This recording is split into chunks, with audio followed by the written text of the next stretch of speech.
There's a stretch of desert in northern Arizona that doesn't show up on many maps. Locals call it Black Hollow, though the name's been whispered more than spoken since the late 1800s. The town used to be a mining settlement, a place where men came chasing silver and left behind only ghosts. A few years ago, I decided to see it for myself. I wish I never had. The road to nowhere. Driving through the desert at dusk, the road narrowed to dirt. The air felt wrong, too still, too quiet. My GPS glitched, the signal dropped, and I realized I hadn't seen another car in an hour. Then, on the horizon, I saw it. Wooden shacks half buried in sand.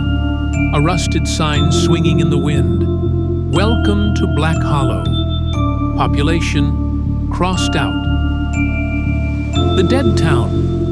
The main street was lined with crumbling buildings, saloon, sheriff's office, and a church leaning like it was tired of standing.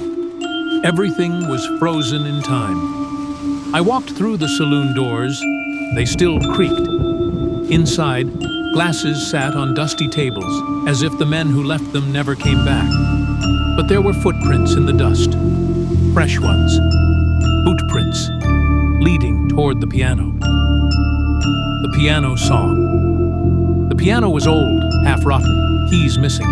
But when I brushed the dust off, a sound echoed, a single note. Then another. Then a full tune began to play by itself. The same melody, over and over. Slow, mournful, almost human. I called out, "Anyone here?" But my voice felt swallowed by the room. When I turned back, the piano lid was closed, tight, and the footprints I'd followed were gone. The saloon keeper. Outside, the wind picked up. I turned toward the balcony above the saloon, and there he was, a man in a long duster coat and wide brim hat, staring down at me. He didn't move, didn't blink. His eyes were black as coal, and his skin looked stretched, dry like parchment. Then he spoke. "You shouldn't be here after sundown." And just like that, he vanished. Not walked away, gone. The church bell. I ran toward the edge of town, but every path led back to the same street. Then, from the old church, a bell began to ring. Slow, uneven.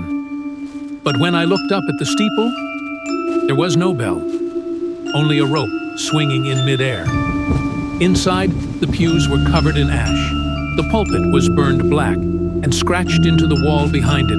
They never left. The miners' voices.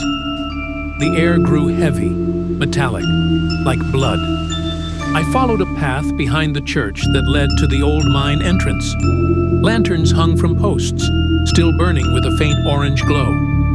I stepped closer and heard it, the sound of pickaxes, men talking.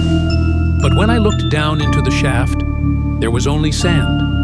No men, no tools, just a faint, rhythmic echo. Then a whisper brushed my ear. "Get out before the dust takes you too." The sheriff's ledger. Back inside the sheriff's office, I found a ledger book on the desk. The last entry read, June 13th, 1889, town sealed. All souls lost in the collapse. God forgive us. Then the lamp beside it flickered, once.